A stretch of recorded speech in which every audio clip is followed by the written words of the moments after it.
Hello friends, कैसे हो आप सब? Hope you all are doing well. हम स्टार्ट कर रहे हैं हमारा रिवीजन सीरीज। सबसे पहले हम करेंगे क्या, कस्टम्स एंड एफटीपी का रिवीजन इन जस्ट 3 आवर्स। किससे करेंगे? समरी बुक से करेंगे बेटा। समरी बुक डाउनलोड कर सकते हो आप मेरी वेबसाइट www.icaleague.com। इसके अलावा amendment booklet, main books and question bank भी वहां पे अवेलेबल है, आप बिल्कुल डाउनलोड कर सकते हैं। ठीक है, तो जो स्टूडेंट्स अपियर होने वाले हैं किसमें, CA final examination in May 24, उनके लिए रेलेवेंट यहाँ पे ये सीरीज है। अभी YouTube चैनल अगर अभी तक सब्सक्राइब नहीं किया है तो प्लीज सबसे पहले सब्सक्राइब कर लो। बहुत सारे वीडियोस आपके एग्जाम टाइम में यहाँ पे आने वाले हैं, तो बिल्कुल बिल्कुल ज्यादा से ज्यादा आप यहाँ पे क्या करें, उसका बेनिफिट ले। अभी हम क्या बात करेंगे, कस्टम्स का रिवीजन स्टार्ट कर रहे हैं। कस्टम्स में chapter number 1 introduction and levy of custom duty से स्टार्ट करेंगे। मोस्ट इंपॉर्टेंटली अभी आपको पता ही होगा मार्क्स का एलोकेशन कैसा है आपके एग्जामिनेशन के लिए। 80 मार्क्स का आने वाला है जीएसटी, 20 मार्क्स का आने वाला है कस्टम्स एंड एफटीपी। मार्क्स छोड़ने नहीं है भाई। कस्टम्स एंड एफटीपी, जीएसटी दोनों भी इनडायरेक्ट टैक्सेशन बहुत बहुत स्कोरिंग सब्जेक्ट है और बहुत आराम से 60 70 80 इसमें आ सकते हैं। तो हमने अभी करी है बहुत सारी मेहनत, अब हम करने वाले 2 बार रिवीजन। तो क्या होगा उससे, आपने बिल्कुल एक बार पढ़ाई करी, अब आपको क्या करना है, एटलीस्ट 2 बार रिवीजन करने। तो आपका क्या होगा, बहुत ज्यादा कॉन्फिडेंस यहाँ पे बूस्ट होगा। तो हम क्या स्टार्ट कर रहे हैं, कस्टम्स का रिवीजन कर रहे हैं। कस्टम्स में एक कैटेगरी चैप्टर्स जो बिल्कुल बहुत अच्छे से करने हैं। वैल्यूएशन, प्रैक्टिकल क्वेश्चन आता ही आता है एग्जाम में। बैगेज से भी रेगुलरली क्वेश्चंस आते हैं। वेयर हाउसिंग, ये तीनों चैप्टर्स तो छोड़ना ही नहीं है। अराउंड 10 मार्क्स का वेटेज आपके एग्जाम में, आप समझ लो ये 3 चैप्टर से ही रहने वाला है। And types of duty and classification of goods and tariff, this is also important. So second category में मैं ये बोलूंगी, types of duty and classification of goods and tariff. ये 4 चैप्टर्स इन एनी केस बहुत इंपॉर्टेंट है, ये बिल्कुल भी छोड़ के नहीं जाना है एग्जाम में, बिल्कुल भी छोड़ के नहीं जाना है। ठीक है, सो हम स्टार्ट करेंगे अभी। क्या यहां पे स्टार्ट करना है हमें chapter number 1 introduction, levy of custom duty and exemption from custom duty. बेटा सबसे पहले मैं बता दूं, कस्टम्स में 2 एक्ट है। एक है हमारा कस्टम्स एक्ट 1962 और दूसरा है कस्टम्स टैरिफ एक्ट 1975। ठीक है, हम पढ़ेंगे दोनों चीजें आराम से, डिटेल में पढ़ेंगे। यहां पे पहले समझते हैं, हम बेसिक समझते हैं। यहां पे आपका, यहां पे बेटा जो आपके स्टेज है, stage for imposition and taxation of taxes and duties, कोई भी लॉ में बेटा इंक्लूडिंग कस्टम्स में 3 स्टेज होती है यहाँ पे टैक्स ड्यूटी की। पहले तो लेवी हो जाता है। लेवी मतलब क्या कि भाई जहां पे आपकी लाइबिलिटी का डिक्लेरेशन होता है। सेकंड असेसमेंट होता है। असेसमेंट में मतलब क्या मैम, बेटा क्वांटिफिकेशन ऑफ लाइबिलिटी होगी। और थर्ड होगा आपका कलेक्शन, मतलब कि फाइनल स्टेज है जहां पे जो टैक्स ड्यू है वो कलेक्ट होगा, जो टैक्स है आपकी या ड्यूटी है वो कलेक्ट होगा। So there are 3 stages. What? First is levy, second is assessment, third is collection. अब यहां पे ये कस्टम्स में सबसे पहले हम देखेंगे चार्जिंग सेक्शन, सेक्शन 12 देखेंगे। इंडिया की डेफिनेशन पे हम थोड़ी देर बाद आते हैं। कस्टम्स का सेक्शन 12 देखेंगे, चार्जिंग सेक्शन है, बहुत इंपॉर्टेंट सेक्शन है, ये सेक्शन याद रखना है। जीएसटी में जैसे हमने कितने 30 सेक्शंस याद किए थे, कस्टम्स में इतने सारे याद नहीं करने, कुछ 5-7 सेक्शंस हम याद करेंगे, जिसमें से एक है सेक्शन 12। ठीक है, क्या बोलता है यहाँ पे, the following are the conditions for levy of custom duty. यहाँ पे मैंने डायरेक्टली जो कंडीशंस, मतलब जो पॉइंट्स है एनालिसिस ऑफ सेक्शन 12, वो डायरेक्टली ले लिया है। ड्यूटीज और custom shall be levied on goods. बेटा गुड्स पे लगती है कस्टम ड्यूटी, सर्विस पे नहीं, गुड्स पे लगती है। क्या? Custom duty. कस्टम ड्यूटी की बात कर रहे हैं, गुड्स पे लगती है। The goods shall be such as are imported और एक्सपोर्टेड फ्रॉम इंडिया, मतलब जो गुड्स या तो इंपोर्ट हुए इंडिया में या जो एक्सपोर्ट हुए उन पे लगती है। किस पे लगती है? इंपोर्टेड गुड्स पे या जो गुड्स एक्सपोर्ट हुए उन पे लगती है। The duty shall be charge at such rate as specified in customs tariff act. तो बेटा यहाँ कस्टम्स टैरिफ एक्ट, मैंने जैसे बताया 2 एक्ट है। कस्टम्स कौन सा है? एक तो यहाँ पे हमने देखा कस्टम्स एक्ट 1962 है, ठीक है, जहां पे हम ये सारे सेक्शंस पढ़ रहे हैं, यहाँ बेसिक प्रोविजंस पढ़ रहे हैं। और एक है यहाँ पे जहां रेट्स वगैरह कहां दिए हुए, कस्टम टैरिफ एक्ट में। रेट्स कहां से लेके आओगे भाई? रेट्स कस्टम टैरिफ एक्ट 1975 में दिया है, वो देंगे। Government goods shall be treated at par with non government goods for the purpose of custom duty. भाई गवर्नमेंट इंपोर्ट करे या आप इंपोर्ट करो या मैं इंपोर्ट करूं, सबको एट पार ट्रीट किया गया है, सबको एट पार ट्रीट किया गया। तो बेटा 4 चीजें चार्जिंग सेक्शन में दी हुई है कि भाई 4 चीजें होगी तो कस्टम्स ड्यूटी की लेवी होगी। क्या? पहली तो ड्यूटी लगती है गुड्स पे। दूसरी बात, गुड्स इंपोर्टेड होना चाहिए या एक्सपोर्टेड होना चाहिए, इंपोर्ट या एक्सपोर्ट होना चाहिए। थर्ड, रेट कहां से लेके आएंगे भाई? रेट कस्टम टैरिफ एक्ट 1975 में देखेंगे, जाएंगे वहां जो है वो रेट्स लेके आएंगे। और फोर्थ, गवर्नमेंट गुड्स को भी एट पार्ट ट्रीट किया गया है नॉन गवर्नमेंट गुड्स से। ये क्या बोलता है? ये charging section, section 12 of the customs act यहां पे बोलता है। नेक्स्ट, गुड्स मतलब अब ये देखो एक एक चीजें समझनी पड़ेगी ना भाई, यहाँ पे क्या बोल रहे हैं, गुड्स पे लगती है तो गुड्स का मतलब समझेंगे, इंपोर्ट एक्सपोर्ट का मतलब समझेंगे, तब हमें समझ में आएगा। ठीक है, अब गुड्स की डेफिनेशन क्या, याद करो जीएसटी में भी पढ़ा था। ठीक है, गुड्स की डेफिनेशन जीएसटी में बात अलग थी, यहाँ पे बात अलग है। ठीक है, यहाँ पे क्या क्या है देखते हैं। तो बेटा यहाँ पे फर्स्ट 4 पॉइंट स्पेसिफिक दिए हुए और लास्ट फिर उसने ओपन कर दिया, मूवेबल प्रॉपर्टी, जीएसटी में यही था, एंड मूवेबल प्रॉपर्टी। ठीक है, अब यहां पे क्या है देखते हैं, गुड्स इंक्लूड, इंक्लूसिव डेफिनेशन है, क्या क्या इंक्लूड करता है भाई, vessel, vehicle, aircraft. Vessel, vehicle, aircraft बेटा जो इंडिया में क्लियर हुए हैं उनकी बात कर रहे हैं, उन वेसल एयरक्राफ्ट की बात नहीं कर रहे हैं, व्हीकल की जो इंडिया में आए, गुड्स अनलोड किए, वापस चले गए, नो नो नो, उनकी बात नहीं हो रही। बात किसकी हो रही, जो इंडिया में क्लियर हुए, जैसे कि इंडिगो ने यहाँ पे एयरक्राफ्ट खरीदा। ठीक है, गो एयर ने एयरक्राफ्ट खरीदा, यहाँ पे बाहर से एयरक्राफ्ट आया, इंडिया में आके क्लियर हुआ, उनकी बात हो रही है। The vessel, vehicle and aircraft which are cleared in India, not the vessel, vehicle and aircraft जिसमें कोई यहाँ पे गुड्स या पैसेंजर्स आए और वो फिर वापस चले गए भाई यहाँ पे वेसल या एयरक्राफ्ट, उसकी बात नहीं हो रही। जो इंडिया में क्लियर हुए उनकी बात हो रही है। सेकेंड, स्टोर्स, बेटा जो भी स्टोर्स वगैरह जो भी कंजम्पशन होता है जहां वेसल पे एयरक्राफ्ट में जो भी कंज्यूम करने के लिए, फॉर एग्जांपल बेडशीट हो सकती है, फूड हो सकता है, वो सब कुछ स्टोर्स में आता है। देन बैगेज, बैगेज का जैसे मैंने बताया पूरा सेपरेट चैप्टर है। बैगेज में क्या आता है, it includes unaccompanied baggage but does not include motor vehicle. ये बैगेज की डेफिनेशन है, मतलब अनअकम्पनीड बैगेज मतलब हम देखेंगे मैं आ गई मेरा बैग बाद में आया, या मैं आ गई मेरा बैग पहले आ गया, वो अनकम्प्लीट बैगेज होता है, तो उसका भी असेसमेंट बैगेज के हिसाब से होता है। But does not include motor vehicle मतलब क्या, तो बेटा मोटर व्हीकल का असेसमेंट एज बैगेज नहीं होगा। मैं ये नहीं बोल सकती मैं इंडिया से बाहर से आई, मैं मोटर व्हीकल लेकर आ गई as baggage, no no no no no, बिल्कुल नहीं। ठीक है, तो बैगेज में मोटर व्हीकल नहीं आता है। And currency and negotiable instrument भी आपके गुड्स की डेफिनेशन में, और लास्ट में ओपन कर दिया any kind of movable property, कोई भी मूवेबल प्रॉपर्टी गुड्स है, क्योंकि ड्यूटी किस पे लगती है, गुड्स पे, मूवेबल प्रॉपर्टी पे लगेगी ड्यूटी। तो गुड्स की डेफिनेशन क्या हुई, फटाफट 1 सेकंड में रिवाइज करेंगे बेटा, मैं स्पीड यही रखूंगी यहाँ पे क्योंकि हमारा ये रिवीजन सीरीज है, यहाँ पे रेगुलर लेक्चर नहीं है। ठीक है, ये सब हमने पढ़ा हुआ है, हम रिवाइज कर रहे हैं खाली। गुड्स में क्या क्या आता है, vessel, vehicle, aircraft, stores, baggage, currency and negotiable instrument and any kind of movable property, ये क्या होंगे, गुड्स आएंगे, गुड्स पे। ठीक है, अब गुड्स समझ गए हमने। वेसल, व्हीकल, एयरक्राफ्ट याद रखना जो इंडिया में क्लियर किए, स्टोर्स जो कंजम्पशन के लिए यूज होता है वेसल या एयरक्राफ्ट में, baggage it includes unaccompanied baggage but does not include motor vehicle, then currency negotiable instrument, and last में आता है मोटर व्हीकल। मोटर व्हीकल ये क्या हो गया बेटा, गुड्स की डेफिनेशन हो गई। अब गुड्स क्या इंपोर्ट होंगे या एक्सपोर्ट होंगे तो ड्यूटी लगेगी, हाँ जी ऐसे ही है, ऐसे ही है, या इंपोर्ट वाले या एक्सपोर्ट वाले। अब उससे भी पहले बेटा हम यहाँ पे समझेंगे क्या, हम यहाँ पे क्या समझेंगे, इंडिया की डेफिनेशन, इंडिया की डेफिनेशन समझेंगे, फिर इंपोर्ट एक्सपोर्ट की डेफिनेशन पढ़ेंगे। इंडिया क्या, कहां, अभी पहले कहां पढ़ाई क्या कर रहे हैं हम, कस्टम्स एक्ट 1962 पढ़ रहे हैं मैम। ठीक है, यहाँ पे कस्टम्स एक्ट 1962 में इंडिया की डेफिनेशन क्या दी हुई है, India includes territorial water of India. बेटा इंक्लूसिव डेफिनेशन, इंक्लूसिव डेफिनेशन है। इंडिया क्या इंक्लूड करता है, territorial water of India include करता है, मतलब कि सिर्फ ये लैंड मासेस नहीं, सिर्फ लैंड मासेस की बात नहीं कर रहा हूं मैं, यहाँ सिर्फ लैंड इंक्लूड नहीं हो रहा है, टेरिटोरियल वाटर भी इंडिया की डेफिनेशन में इंक्लूड हो रहा है। टेरिटोरियल वाटर कहां तक के भाई, 12 नॉटिकल माइल्स तक के, 12 नॉटिकल माइल्स तक के का यहाँ पे टेरिटोरियल वाटर इंडिया की डेफिनेशन में इंक्लूड हो रहा है। So the definition of India is an inclusive definition and it includes not only land masses of India but also the territorial water of India. सिर्फ लैंड मासेस नहीं लेता है, यहाँ पे टेरिटोरियल वाटर्स भी लेता है। And the territorial waters extend to 12 nautical miles into sea from the appropriate baseline.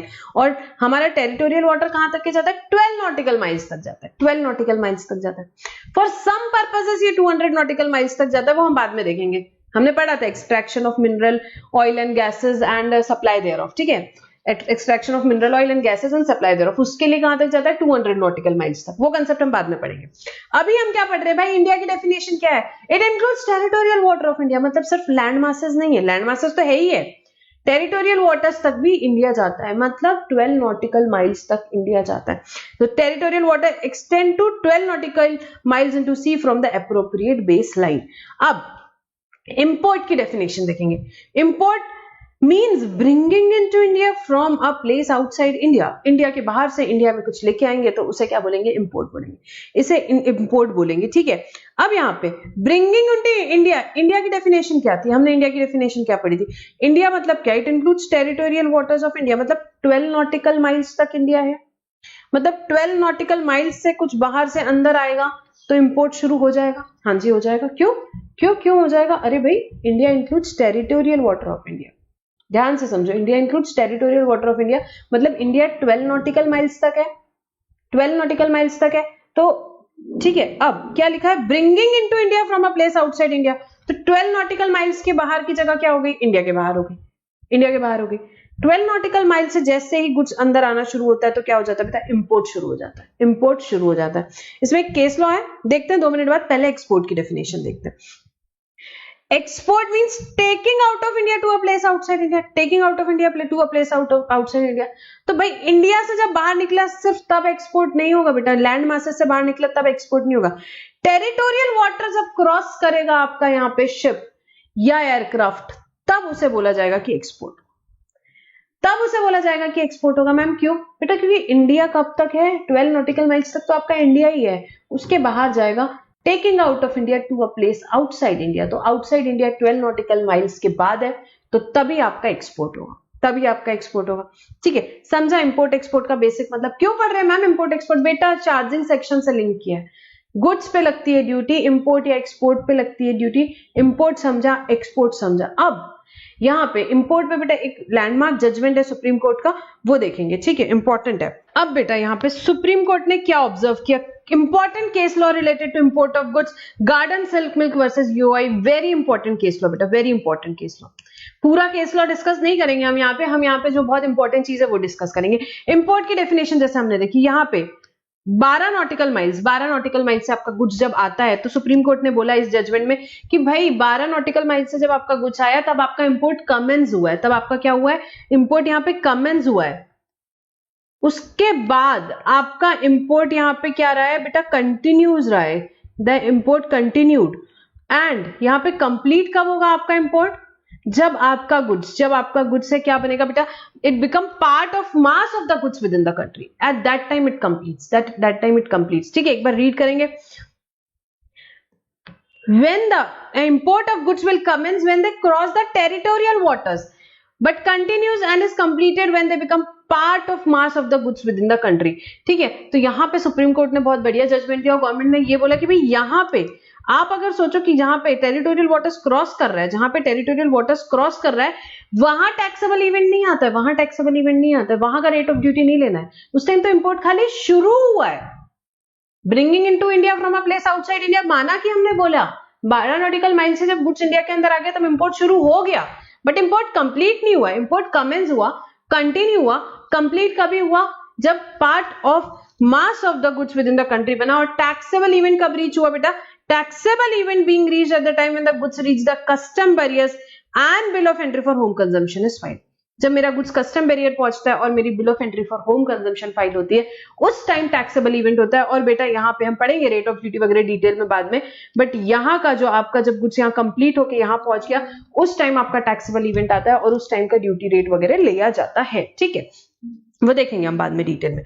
तो ये गार्डन सिल्क मिल्क का इंपॉर्टेंट केस लॉ है, आपको याद रखना है, विद वर्ड्स आपको याद रखना है, बहुत डिटेल जजमेंट है, हम यहाँ पे जितना हमें रिलेवेंट है हमने वो पढ़ लिया। तो ये किस चीज का है बेटा, जब आपके गुड्स क्लियर कर रहे हो आप होम कंजम्पशन के लिए, तब गार्डन सिल्क मिल्क का केस है। सेकंड किरण स्पिनिंग मिल्स का केस है बेटा वेयर हाउस गुड्स के केस में। वेयर हाउस गुड्स के केस में ये तो बहुत सिंपल है, जस्ट रीड करेंगे। In case of warehouse goods the custom barrier would be crossed when they are sought to be taken out of custom and brought to the mass of the goods within the country, लेके आते हैं उस time पे होता है, ठीक है। तो ये ठीक है, सिंपल है। अब ये इंपॉर्टेंट केस लॉज आपको याद किसके लिए रखना है बेटा, इंपोर्ट के लिए। इंपोर्ट के लिए इंपोर्ट की डेफिनेशन क्या थी, bringing into India from a place outside India. Then अब हम एक्सपोर्ट की देखेंगे।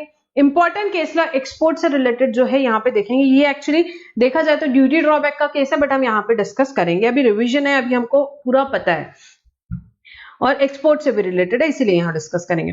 Rajen dyeing and printing mills का केस है, वेरी इंपॉर्टेंट जजमेंट। अब यहाँ पे क्या हुआ, एक्सपोर्ट की डेफिनेशन क्या थी बेटा, taking out of India to a place outside India, ठीक है। तो इंडिया के बाहर कब जाता है, एक्सपोर्ट कब पूरा माना जाता है, जब 12 नॉटिकल माइल्स के बाहर आपका गुड्स चले गया तब, ठीक है। अब Rajan dyeing and printing mill where manufacturer of readymade garments बनाते थे वो बढ़िया।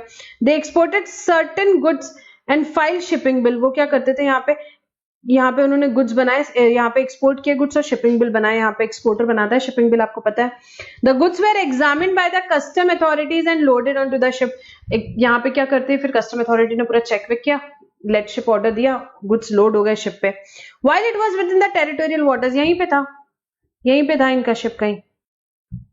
The ship sank, the cargo of assessee was destroyed. तो यहाँ पे क्या हो गया भाई, उसका शिप यहाँ पे द शिप सैंक, यहाँ पे टेरिटोरियल वाटर्स में था तभी शिप डूब गया भाई, उसका पूरा कार्गो उसका डिस्ट्रॉय हो गया। The assessee filed the claim for duty drawback in relation to the goods which were destroyed whether the claim was valid. Duty drawback is a kind of refund only, you know. तो उसने बोला कि भाई क्या वो duty drawback यहाँ पे claim कर रहा है, वो बोला मैं तो कुछ एक्सपोर्ट कर दिया इंडिया के बाहर, यहाँ से निकल गए कस्टम्स, यहाँ पे से निकल गए यहाँ पे मेरे कस्टम बैरियर वगैरह से, तो अब मेरे को क्या करो आप, यहाँ पे ड्यूटी ड्रॉबैक का क्लेम फाइल कर दिया, बट उसका क्लेम बेटा रिजेक्ट कर दिया गया on the grounds that goods has not cross the territorial water, hence no export has taken place.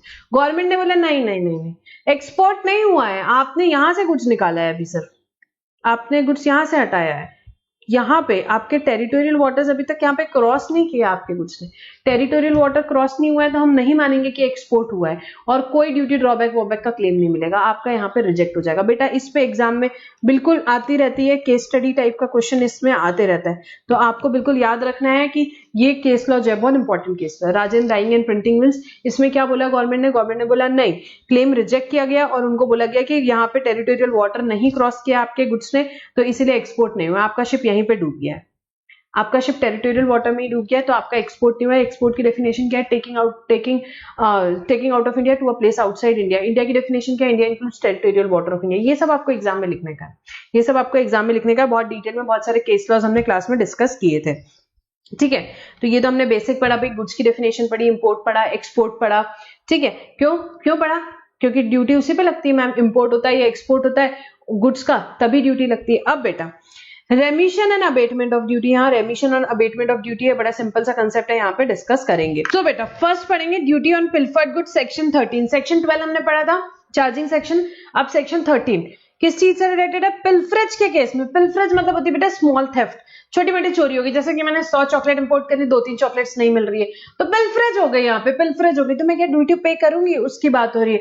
तो यहाँ पे अगर क्या हुआ है, आपके imported goods after unloading but before officer has made order for clearance for home consumption या deposit in ware house, आपका पिल्फरेज हो गया आपके गुड्स का, तो उस केस में क्या होगा बेटा, आपको लाइबिलिटी नहीं रहेगी गुड्स पे, उन गुड्स पे जिसका पिल्फरेज हो गया उस पे आपको कोई भी ड्यूटी पे करने की जरूरत ही नहीं है। हाउएवर वो गुड्स अगर रीस्टोर हो जाते हैं तो ऑब्वियसली आप लाइबल हो जाते हो यहाँ पे ड्यूटी पे करने के लिए। किसकी बात हो रही है, पिल्फरेज बेटा, ये सारे रेमिशन और अबेटमेंट के सेक्शन ऐसे ही पढ़ो, टाइमलाइन बना लो।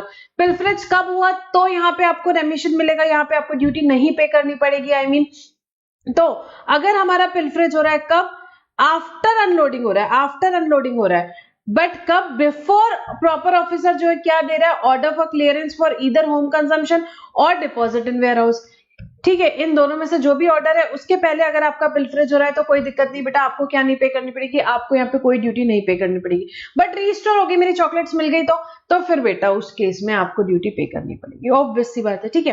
तो पिल्फरेज का मतलब ये होता है कि भाई पूरे गुड्स आपके नहीं घूमे, क्या हुआ है, छोटी थेफ्ट हुई है, मैंने इतनी क्वांटिटी गुड्स बनाई थी, इतने से गुड्स मैंने घूम गए, तो पिल्फरेज सेक्शन 13 कब होगा पिल्फरेज, तो बेटा after unloading but before proper officer has made order for clearance for either home consumption और वेयर हाउस। उस केस में अगर आपका पिल्फरेज हुआ है उस टाइमलाइन में तो क्या होगा बेटा, आपको ड्यूटी पे नहीं करनी पड़ेगी, बट अगर रीस्टोर हो गए गुड्स तो पे करनी पड़ेगी। Section 30 duty on pilfered goods हमने पढ़ा। Next abatement of duty on damage और डिटोरेटेड गुड्स, दो बात हो रही है बेटा, डैमेज की और डिटोरेशन की बात हो रही है, डैमेज की और डिटोरेशन की बात हो रही है। तो आपके गुड्स या तो डैमेज हो गए, टूट गए, या डिटोरेट हो गए, तो क्या आपको ड्यूटी का अबेटमेंट मिलेगा, हाँ जी आपको ड्यूटी का अबेटमेंट बिल्कुल मिलेगा उस केस में, ठीक है। अब इसमें देखो 3 अलग अलग सिचुएशंस है जहां पे ऑफिसर को लगता है, एसीडीसी को लगता है कि आपके इंपोर्टेड गुड्स क्या हुए, या तो डैमेज हुए या डिटोरेट हुए any time before during the unloading of the goods, या तो अनलोड होने के पहले या अनलोडिंग के टाइम पे क्या हुआ है, दो सिचुएशन, डैमेज और डिटोरेशन हुआ है. Second, at any time after unloading but before their examination, officer के एग्जामिनेशन के पहले, अनलोडिंग के बाद में पर एग्जामिनेशन के पहले क्या हुआ है, डैमेज डिटोरेट. या वेयर हाउस गुड्स के केस में बेटा सिर्फ डैमेज कवर है at any time before clearance of the goods for home consumption on account of any accident not due to wilful act, negligence और default of the owner, employee और his agent, then duty shall be calculated in the following manner. देखते हैं, वापस से मैं जाऊंगी यहाँ पे, क्या है, डैमेज और डिटोरेशन दोनों कवर्ड है किसमें, बिफोर और ड्यूरिंग अनलोडिंग. बिफोर और ड्यूरिंग अनलोडिंग डैमेज और डिटोरेशन दोनों कवर्ड है. After unloading but before examination भी डैमेज और डिटोरेशन दोनों कवर्ड है. ठीक है, बट वेयर हाउस गुड्स के केस में बेटा before actual clearance, warehouse goods के केस में कब तक कवर्ड है, बिफोर एक्चुअल क्लियरेंस कवर्ड है, बट सिर्फ डैमेज कवर्ड है, डिटोरेशन कवर्ड नहीं है. एक प्रैक्टिकल प्रॉब्लम देखा था क्लास में मैंने, बहुत इंपॉर्टेंट क्वेश्चन था, case study kind of, if you remember. ठीक है, वेयर हाउस गुड्स के केस में बिफोर एक्चुअल क्लियरेंस क्या कवर्ड है, only 1D, that is called as deterioration. What do mean by damage, बेटा कुछ फिजिकल डैमेज हो गया गुड्स को, उसको बोलते हैं डैमेज. और डिटोरेशन क्या होता है, reduction in quality of goods due to natural causes. So warehouse goods के केस में बिफोर एक्चुअल क्लियरेंस बेटा डिटोरेशन कवर्ड नहीं, डैमेज कवर्ड है. और जो भी नहीं होना चाहिए, not due to wilful act, negligence of the बेटा या तो ओनर या उसके एम्प्लॉय के केस में. ठीक है, तो उस केस में क्या अबेटमेंट मिलेगा और ड्यूटी कैसे कैलकुलेट होगी. Duty leviable on such deteriorated और damage goods would be duty chargeable on goods before damage और deterioration divided by value of goods before damage and deterioration and value of the goods and value of damage goods. यहां पे लिख लो.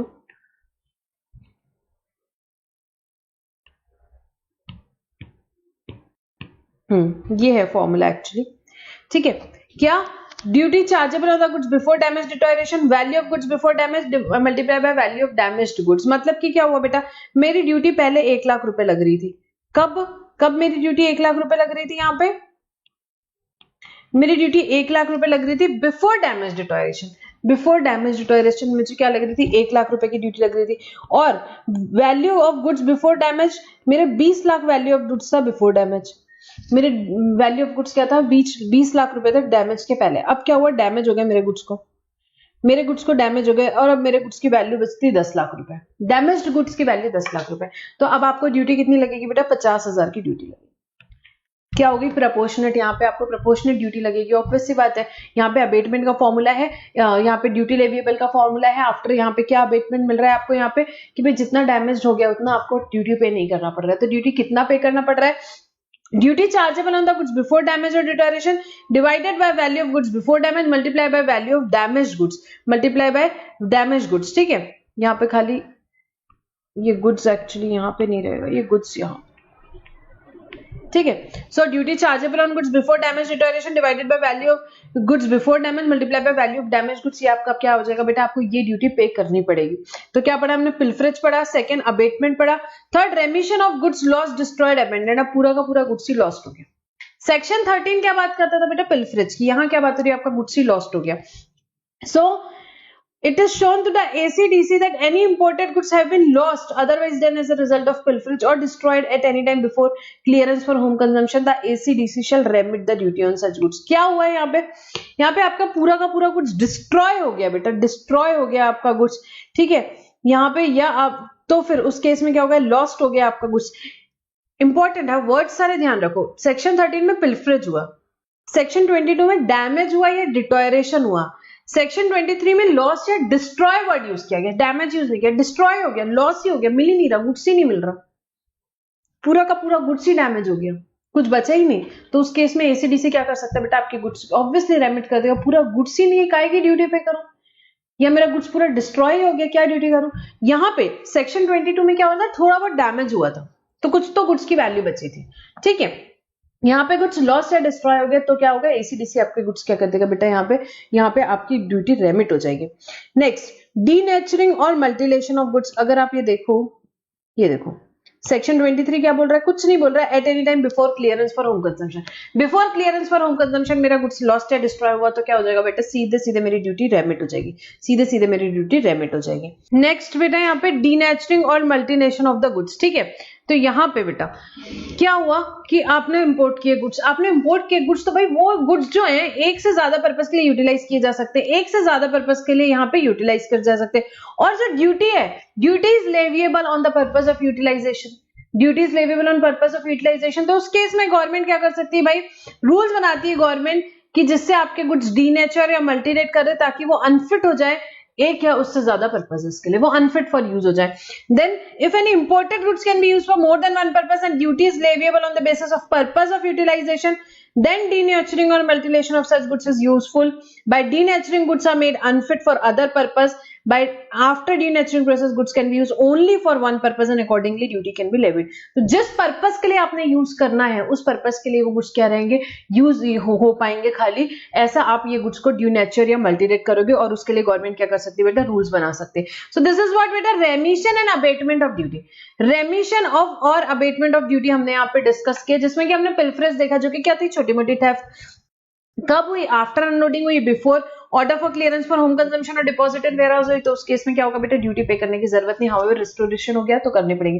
फिर हमने देखा damage और deterioration का case. Damage और डिटोरेशन बिफोर और ड्यूरिंग अनलोडिंग है, ठीक है, कोई दिक्कत नहीं है, आपका ड्यूटी अबेट हो जाएगी। उसके बाद में यहाँ पे डैमेज और डिटोरेशन आफ्टर अनलोडिंग हुआ, बिफोर एग्जामिनेशन हुआ तो भी चलेगा, बट वेयरहाउस गुड्स के केस में बिफोर एक्चुअल क्लियरेंस तक के कभी भी, बिफोर एक्चुअल क्लियरेंस तक कभी भी डैमेज कवर्ड है, डैमेज कवर्ड है, डिटोरेशन कवर्ड नहीं है, डिटोरेशन कवर्ड नहीं।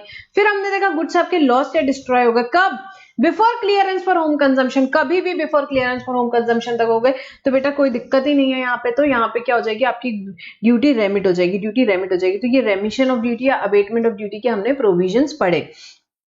Now all goods, derelict, jetsam, flotsam, wreck brought into और कमिंग इनटू इंडिया, क्या हुआ भाई, गुड्स कुछ ऐसे बहते बहते यहाँ पे आ गए, यहाँ पे इंडिया में आ गए, shall be dealt as if they are imported in India. तो यहाँ पे उन सभी को कैसे डील किया जाएगा कि भाई उन्हें इंपोर्ट किया गया है, unless it is shown to the satisfaction of officer that they are entitled to be admitted duty free। अगर ड्यूटी फ्री आना चाहते हैं तो बात अलग है, अदरवाइज क्या करना है बेटा, इनको आपको क्या करना है बेटा, यहाँ पे उनको माना जाएगा कि वो इंपोर्ट किए गए as if they are imported into India.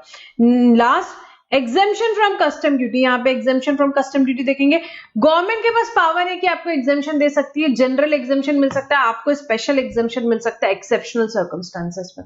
Exemption क्या रहेगा भाई, जनरल एग्जेम्पशन या तो एब्सोल्यूट रहेगा या कंडीशनल रहेगा, मतलब एब्सोल्युटली आपको मानना ही मानना है। एग्जेम्प जनरली इधर एब्सोल्युटली सब्जेक्ट टू सम और सब्जेक्ट टू सम कंडीशन, या कंडीशनल की भी आपने ये कंडीशन सेटिस्फाई की तो आपके गुड्स एग्जेम्प्ट रहेंगे from duty as may be specified in notification. और स्पेशल एग्जेम्पशन क्या रहेगा, एक स्पेशल ऑर्डर रहेगा इंडिविजुअल केस में। आपने कोई मशीन इंपोर्ट करी है, आपने कोई मशीन इंपोर्ट करी है, आपके केस में एक्सेप्शनली आपको यहाँ पे दिया गया है, may exempt from payment of duty any goods on which duty is leviable under the custom under the circumstances of exceptional nature to be stated in such order, to be stated in such order. तो ये क्या है बेटा, exemption from custom duty, exemption from custom duty. तो बेटा ये बहुत ही basic provisions थे जो हमने यहाँ पे डिस्कस किए, इंडिया की डेफिनेशन, इंपोर्ट एक्सपोर्ट, कुछ यहाँ पे लैंडमार्क जजमेंट्स हमने यहाँ पे डिस्कस किए, उसके बाद रेमिशन अबेटमेंट ऑफ ड्यूटी देखा और एग्जेम्पशन फ्रॉम कस्टम ड्यूटी देखा। बहुत थोड़ा सा बेसिक प्रोविजन यहाँ पे डिस्कस किया। And here we complete the chapter, कौन सा, introduction and levy of customs duty बेटा, and will stop our discussion over here for this chapter. Thank you for now.